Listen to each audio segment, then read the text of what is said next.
Forget all the troubles and blues. Dive into the blue. Oh yes, talk to the fish. Splashing News, Water Wanderers. I'm your host, Jack, the clownfish who takes diving deadly seriously. Well, as much as someone wearing permanent orange face paint can.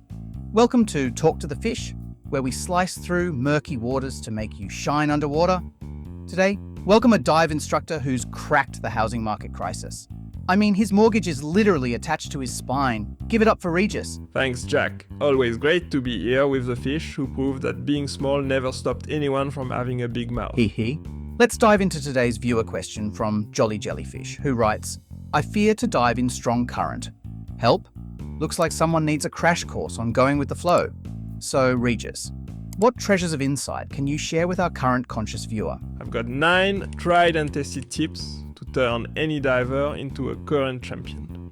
First, stick to your body like a remora fish.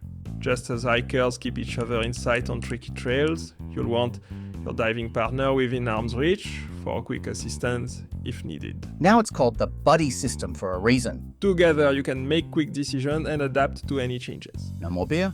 Gotta act fast. Tequila it is. Seriously, currents change fast. Your plan better keep up with them. A second tip? Transform yourself into a torpedo. Keep those arms tucked in, gear streamlined. The less resistance you create, the more energy you save. And trust me, folks, as someone who's naturally hydrodynamic, this tip is pure gold. Don't laugh. I'm dynamic. Alright, if that's what we're calling now professional napping. Hee. Third, learn to read the underwater landscape. Use rocks and reefs as your shield. Just like birds seek shelter in bushes during strong winds. The environment becomes your ally. And let me tell you, I've seen even the biggest fish take shelter when the current's pumping. It allows divers and fish to conserve energy, and you can observe marine life with less effort. And what's your next tip for tackling those powerful ocean currents, Regis? For our 4th tip today, let's talk about buoyancy control. It isn't just important, it's essential.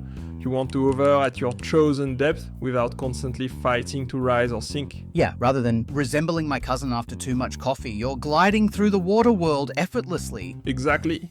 The current already wants to push you around. Why waste oxygen fighting gravity too? True. Floating on to our 5th tip, finning techniques. I've heard rumors your fin work could put a dolphin to shame, Regis. Oh, you flatter me, Jack. Efficient finning is the key to a relaxing dive versus total exhaustion. Much as a cyclist uses smooth, circular pedaling to maintain momentum? Yes. Most divers make the mistake of kicking harder when they should be kicking smarter.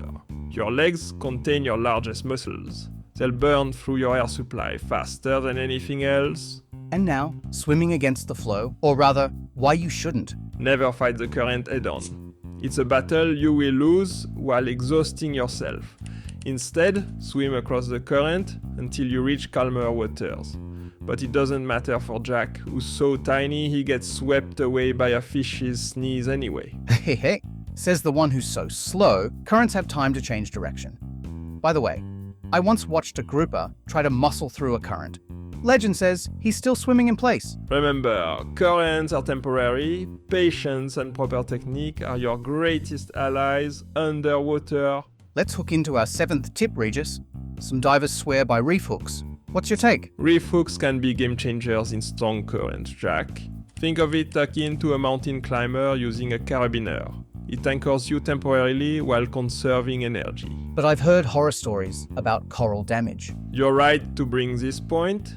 You should only attach to stable non-living surfaces, never coral. And then effortlessly drift and spy on those playful pelagics that love the flow.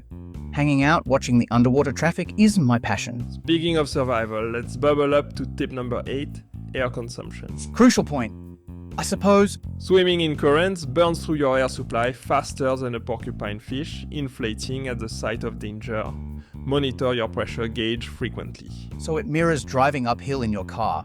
I will burn more fuel. Plan your dive with a higher consumption rate in mind.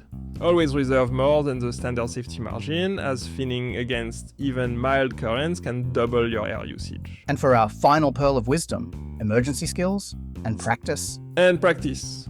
When that current rips your regulator out unexpectedly, Muscle memory is your best friend.